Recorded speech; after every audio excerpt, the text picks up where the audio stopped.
May gabi din ninyo tanan diha sa welcome to Kaalam Vlogs. So guys, ang akong TikTok guys karon pa ginin ako na recover. Unya ang last time nga na check nina ako ang followers is 20 followers ra ni siya. Gikan na siya sa mga follow back. Ang uban na ni gikan sa video sa ako ang email kay nagpost mo kog video gud sa email gud kung unsay ako mga duwa dito ba niya.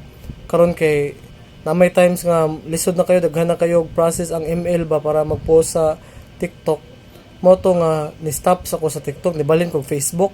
Nya nga akong page sa Facebook, Kaalam Vlogs lang gihapon. Mao sa ni siya. So, guys, pasalamat ko ninyo guys kay naabot na sad og 100 followers ang akong TikTok karon. So na ko yung mga monetization tools nga na-unlock na hinaot guys nga magpadayon mo og suporta nako sa akong mga videos.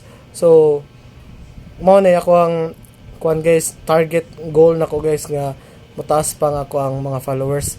So tungod ana guys kay nako i-trivia ninyo. Sa una guys, bata pa ko guys, kanang duaan gid ko sa mga tao diri, duaan ko nila like nakoy mga traits bitaw pareha na akong mata. Tanawa akong mata guys, nakita niyo akong mata. So akong mata guys, medyo lahi siya sa uban. Tanawang pilok guys, insa yung nakita. So na siya pilok sa. So mao na siya guys, lahi kog pilok sa uban guys. So makita na ninyo karon guys. So atangin ninyo guys unsay sunod mahitabo. Mao na siya.